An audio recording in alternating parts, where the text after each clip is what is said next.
This channel does not promote any violent, harmful, or illegal activities. All content provided by this channel is meant for an educational purpose only.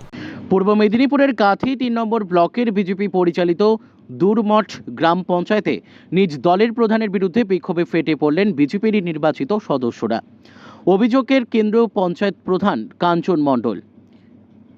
বেহাল রাস্তাঘাট, কাজের স্বচ্ছতার অভাব ও স্বজন পোষণের অভিযোগ তোলেন সদস্যরা। রাস্তা সংস্কারে গাফিলতির অভিযোগে উত্তেজনা চরমে ওঠে।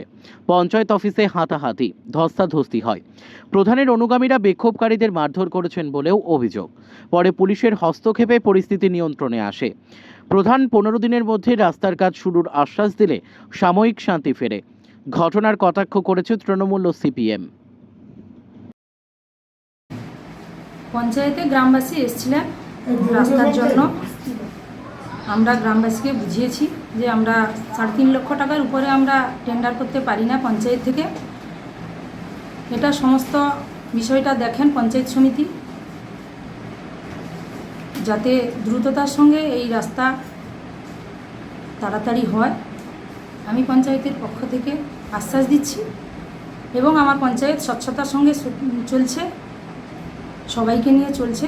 এটা আমি রাজ্য স্তরে আপনারা লক্ষ্য করে দেখেছেন, একদিকে দিলীপ, একদিকে শুভেন্দু, একদিকে শ্রমিক, একদিকে সুকান্ত। তারই প্রতিফলন দুপুর অঞ্চল দুটো গোষ্ঠী বিভক্ত হয়ে গেছে। উন্নয়ন করার মতো তাদের ক্ষমতাও নেই। একটা গোষ্ঠী এসে প্রধানের উপর চড়া হচ্ছে। বিজেপি থাকবে না দুপুর অঞ্চলে, থাকবে না। জনগণ সব দেখছে, ভোট হলে নিশ্চয়ই বুঝিয়ে দেবে। আমার বুথে প্রধান যে সমস্ত কাজকর্মগুলো করে আমাকে না জানিয়ে করে।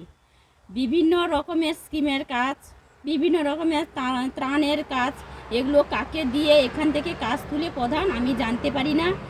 আমরা যখন এই সমস্ত কথাবার্তাগুলো বলি, প্রধানের রুমে কিছুজন ছিল, তারা কে বা কারা আমাদের প্রধানের হয়ে আমাদের উপরে চড়াওভাবে ঝগড়াঝাঁটি, মারধর, ঝগড়াঝাঁটি এইরকম হয়েছে। তো প্রধানের কাছে আমরা এখন দাবি করেছি আমাদের রাস্তাঘাট, তো আমার বুথে যে সমস্ত কাজকর্মগুলো যেন আমাকে জানিয়ে করে। সেই ভীমমোর বাড়িটু রয়েছে ভাগাড়ের রাস্তাটি, সেটা পথশ্রী 3-তে আমি দিয়েছিলাম। এটা টেন্ডার হয়ে যাওয়ার পরেও কোনো অজ্ঞাত কারণে কাজটি হয়নি। তার খবর ব্লক এবং পঞ্চায়েত কোথা থেকে আমি পাইনি। তো যে কারণে এলাকাবাসীর মনে একটা উষ্মা ছিল বা ক্ষোভ বিক্ষোভ ছিল। রাস্তাটি খানাখন্দে ভরে গেছে এবং রাস্তাটিতে যানবাহন তো দূরস্থ, মানুষের চলাচলেরই একটা অনুপযোগী হয়ে গেছে।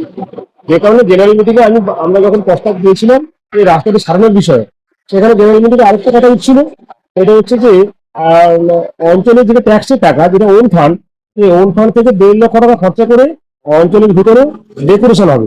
তখন আমি বলেছিলাম যে অঞ্চলের ডেকোরেশনটা করা যেমন দরকার আছে নিশ্চিত মনে করছেন আপনারা, তার থেকে এই বর্ষাকালে বিভিন্ন জায়গায় একেবারে রাস্তাঘাটে একদম মানুষের যাতায়াতে অনুপযোগী হয়ে উঠেছে। এবং এই তো হোক, কিন্তু 2.5 বছরে অন্তত আমার অভিজ্ঞতা থেকে মনে হচ্ছে যে এখানে ঠিক সেইভাবে কর্মকর্তার সঙ্গে কাজ হচ্ছে না। নাহলে পঞ্চায়েত প্রথমে ক্ষমতায় বসে এক প্রকার গায়ের জোরেই তৃণমূলের আমলে এনডি এনার্জি প্রকল্পের হয়ে যাওয়া কাজকে দেখিয়ে 15 ফিনান্সের আরেকটি স্কিমের টেন্ডার ডাকে, এর থেকে বড় লজ্জা কিছু হতে পারে না। সাম্প্রতিককালে 2 সাইডে যে ড্রেনের কাজ হচ্ছিল, এলাকাবাসীর চাপে কন্ট্রাক্টর শিডিউল বর্ধিত কাজ করছিলেন। এলাকাবাসীর চাপে কাজটি কন্ট্রাক্টর বন্ধ করে